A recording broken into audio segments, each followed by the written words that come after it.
Morning. Can I survive the zombie hivemind? Using Braven's hivemind mod, I'm gonna be randomly dropped in Knox County with my RV and clothes on my back. This will test my hundreds of Project Zomboid hours. Will I have the technique and cleverness to survive? Or will I become one with the collective? I'll only have 100 days, or about 14 weeks, to answer that question. This is gonna be our survivor, Rainy Rose. Here's her starting traits. She'll be heavily disadvantaged in the beginning, but as time goes on, she'll grow into a powerful survivor. Even with traits like broken leg, weak, and unfit, I have my workarounds. I've also taken mechanic as an occupation. It was so I could perform maintenance on my Winnebago. If you want to try this challenge, the mods list and settings will be linked in the description. Now with that sorted, let's get started. The first day, the most important day to our adventure. I'm thin as a toothpick, injured, and barely strong enough to fight. I only have my RV and whatever is in it. As I'm driving, I realize that I might be in the northwest corner of the map, which means I'll be close to good locations with low populations. Ooh, a military zombie. Pog. I'll just be taking those clothes. Ooh, a duffel bag zombie too? What a wonderful start. I take all of it and drive off into the other direction, since I know the other end is just a dead end. I am suddenly stopped by the sight of a military blockade. Inside the vehicles, I did find a gun and ammunition and attachments.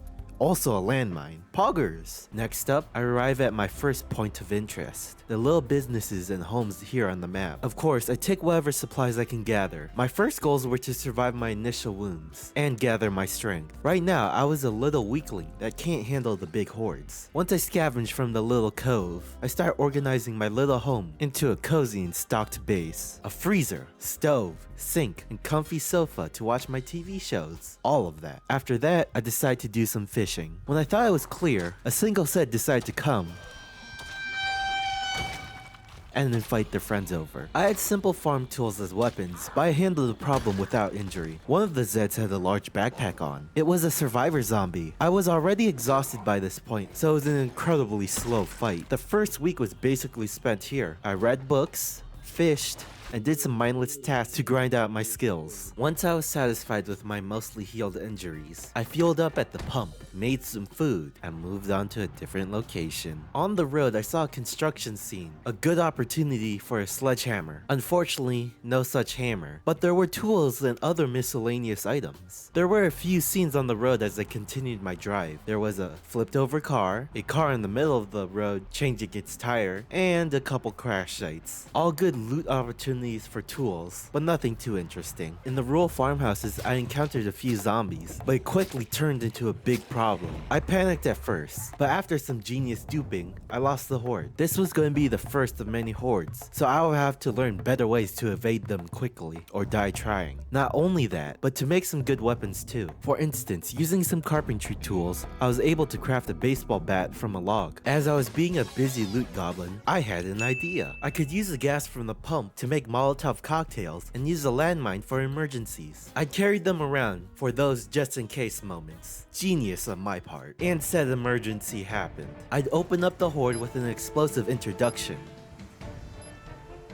Damn, it didn't go off. So I would try my next idea, setting a building on fire and leading the horde through it. God damn, I managed to hurt myself somehow. The situation was quickly becoming dire. I wasn't dead yet, but the chances were increasing with how badly I was performing. I just decided to call it quits on eliminating the horde for now. I lose the horde through the trees and loop around to gather the rest of the survivor home's goodies. I then walk to my RV through the pouring rain and lick my wounds. It's a phrase. I didn't literally lick my wounds like a cat. The next few days were spent healing and organizing my gains. I read books, ate food, you know, the quirky girl stuff. And that's pretty much how I spent my second week. Start of a new day. I check my conditions and begin practicing my tailoring. A tailor. Tailoring is one of those skills that gets underappreciated in my opinion. It's great for repairing clothes and upgrading layers for better protection. As the saying goes, a great offense is to have a great defense. Anyways, I spent the morning clearing Zeds near my home, both for combat experience with my spear and for the rags and spools of thread. Next was just looting the nearby homes of their essentials for survival. I did notice Rainy's hair grow out. Nice. The next few days were spent inside my Winnebago. I watched VHS shows while reading books to capitalize on my XP gains. I finished up any books or skills I wanted to level up before I packed it up. Then, I set out with my RV in the early evening. That's until I stumbled upon a group that formed. I knew that driving past could only end up in me being surrounded, so I looked for somewhere to stop. That's when I found a fenced-in garden. I could make my stand there. Past me thought a situation like this would happen. I had a Molotov packed away for this. I lured the undead into a dense group. Then I led them through the flames. From there, it was just a war of attrition. Who would be the first to fail? The flaming undead or me from a simple mistake? Well, I can gladly say I won. I celebrated with a victory pork chop, then I went to bed. I begin my day by picking through the undead, then the nearby home that didn't burn down. I decided to take the bed and replace my bunk bed. It wasn't like I was going to have a +1 anytime soon.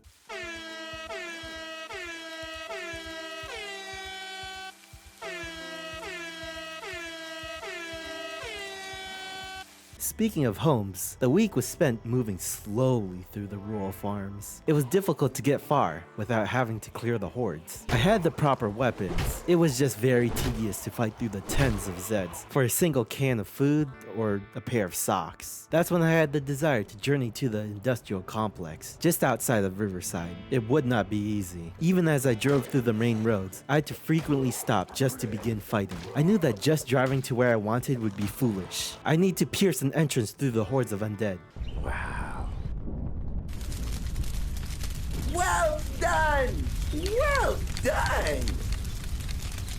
The next few days were just the same cycle. Fighting, resting, and fighting again. When you have played as long as I have, it becomes a morning run, letting the cool breeze brush against you as you jog on the gravelly footpath. It was just you and your thoughts. And what were my thoughts telling me? Kill, kill, kill! Woo, yeah! At this point, I was like a revolutionary. I had readily made glass bottles of gasoline in my pocket, and the groups of undead just kept coming. The flames grew bigger and bigger. It was a pyromaniac's dream, or a burned victim's nightmare. In a poetic way, the fire diminished into a single flame as the last of the undead fell into a pile of ash. A very fitting end to such a worrisome encounter. After that, I took this as a chance to scavenge through the factory for supplies, tools, material, and other random stuff. I used these to make some upgrades to my home, upgrading the storage capacity, and preparing me for the long term. I opened up my map and marked important locations in Riverside. These were going to be my next loot zones. On the morning of the 23rd, I tend to my hunger moodle with some leftover canned food.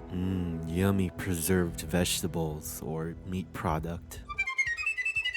Then I take my Oompa Loompa hair head out. My plan was to take another vehicle to Riverside so my RV wouldn't be overwhelmed with the undead. My first stop was going to be the police station. I parked out back and immediately noticed a military APC in the parking lot. I just had to get my hands on that beast. Not Mr. Beast. They were nearly indestructible and great for penetrating through hordes. Of course, the hordes were alerted to my location, but I made short work of them with my Molotov and truck combo. I saw the group of undead grow bigger in numbers. I knew I made the right choice not to bring the Winnebago. I just drove circles around them. I watched until there was nothing left but a pile of ash. Inside the APC, I did find an M16A1 with boxes of 5.56. I wasn't good enough to use it effectively, but it'll definitely be used in the future. I siphoned the gas out of my truck and filled the APC. I then spent the night inside its armored walls. Inside the police station, I took the water cooler jug. By now, the water and power were definitely down, so I had to prepare for the long term. The armory had an okay selection of guns, but the additional ammunition and attachments inside were nice. Also, I found some riot, SWAT, and firefighter drip. Now the police station was cleared and looted. It was time for the next location, the post office. First, I had to clear out the nearby hive with another fire. I felt a bit safer in the APC, so I took a more active role culling the undead. It took so long that I had to depart just to take another nap. The next day I go to the post office. It wasn't to commit mail fraud, but to take the tomes of knowledge on the shelves. Once I had my fill of literature, a Zed found me, so I knew I had to make a quick exit. I luckily made it to my APC unscathed. I then make a banana and split. I also take a wrecked car I passed by with me, so I had something to practice mechanics with. The next few days were spent organizing, reading, and to do laundry. Peak gaming right here, folks. Anyways, when I go outside, I found a survivor zombie with a backpack. Of course, the inner loot goblin inside me couldn't resist. And what started out as a single encounter quickly grew into a skirmish. Fortunately, past me was smart enough to carry multiple weapons for occasions such as this. The next couple of days was just stripping the undead for the clothes to practice tailoring. Nothing gross. As I was doing so, another horde began to gather. I just noped out of there since I was not fresh and agile. Then it was time to resume my desire of being a seamstress with a thread and needle. This continued into September. Eventually I ran out of tailoring material, so I had to go out and collect more rags. As I was doing so, there was an airdrop. Some good Samaritans, not samurais, decided to give me some supplies and alert the horde to my location. Gee, thanks. I managed to get by the skin of my teeth. It was annoying, sure, but I did get a generator from one of the corpses. It was unexpected, but very much welcome to find. Moving on, the supplies from the airdrop were pretty good. Fishing equipment, jarred food, and farming stuff.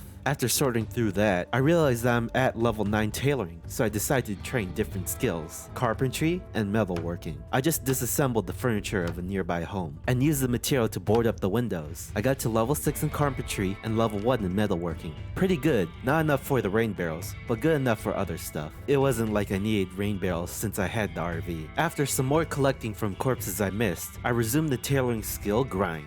I was gonna reach for the Master Gucci Maker. That sounds wrong. Master Gucci Maker. I spent the rest of the afternoon just upgrading my clothes, adding leather patches to make my armor thicker and less prone to zombie attacks. I reward myself with a TV dinner and something to wash down the fear of being claustrophobic. By now, I'm more than half through the 100 days. I wasn't the strongest or fittest person yet, but I decided to risk going out again. I took the APC to the gas station in Riverside and plopped the Jenny down. Next was to clean up using a sturdy looking spear. I think I took more than I could handle because the exhaustion was catching up with me. But I remembered there was a police car across the street, so I had an idea. I'd use the siren and lights to distract the horde, lure them away, and set fire to the area before making the exit. That way, I had time to go back and try to use the gas station. It didn't clear out all of them, but did give me time to rest inside the police station. I just abandoned the gas idea and went to see what else was in town. I explored the rest of Riverside just to see how the zombie spread was like, and it wasn't good. They were sprinkled all throughout the neighborhoods. I did come across one of the modded areas in Riverside, the fire station and gun store next door, which reminded me they might have exercise equipment, something I really need to train my fitness quickly. I made my notes on the map. I would have to keep those in mind for the future. I made my way back from my reconnaissance mission. For now, I had to tend to the industrial complex. I felt more confident since I had refined my technique with dealing with the hive mind. I tended to my moodles.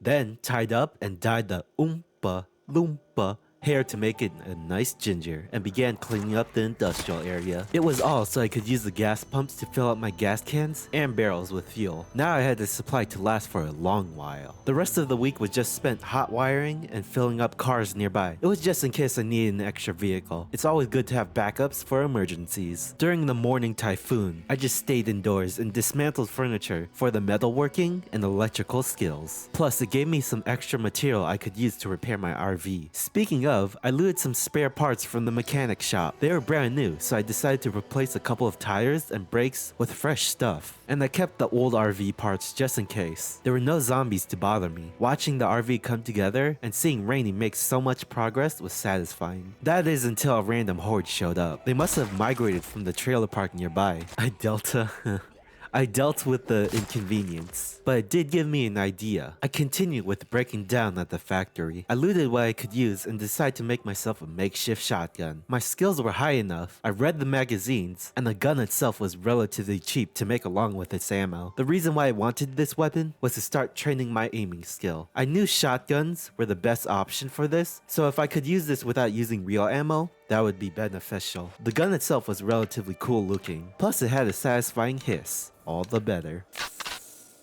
Now to make things more interesting, I decided to use my shotgun while driving. A drive-by shooting. I pull up by the zombs with my blicky and gave them the clicky. This was also when I realized the makeshift gun was pretty bad at doing its job. I could blame my misses on being a skill issue, but the shots I did land didn't have the impact I thought they would have. At least I was smart enough to test the gun out in an area I already cleared out. I did manage to clean up the storage lot, and I did get some ammo and other stuff from the place. Also, the antique collector trait activated while I was looting. I managed to get a maul, which I think is good. While I was here in the storage lot, I'd take my time to practice my construction skills. I went overboard and maxed out my skill in metalworking, and nearly for carpentry too. The reason? I created some super spacious containers to put in my RV. That way I can cater to the loot goblin. In addition to grinding out my construction, I went full Sigma and set out to work on mechanics. I used the cars I gathered at the pumps for such a task. I went really hard on this. A whole 5 days spent on just reaching the max level for mechanics. Wild. I felt that I had milked this area for all I could, so it's time for me to move on. I drove into Riverside and it was a slaughter fest. I had this comically giant pen and just let the corpses pile up on me. And all of it was just to reach the school for some knowledge. After that, remember the fire station I mentioned earlier? Well, now was the time to make my way there. And let me tell you, the horde was massive.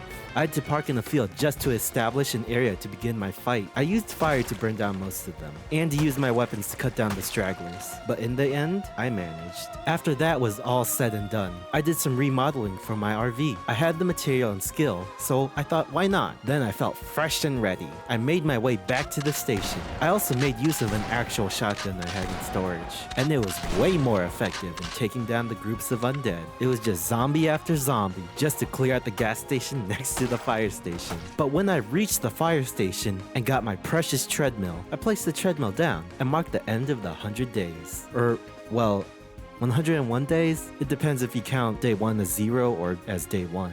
And that completes the 100-day challenge. Again, thanks to Braven for creating such a fun challenge mod. It was fun to practice my pyromania. Anyways, if you liked the video, leave a like, subscribe if you want more content, and leave a comment on what you thought about the run. See you duders and dudettes in the next video. Bye-bye!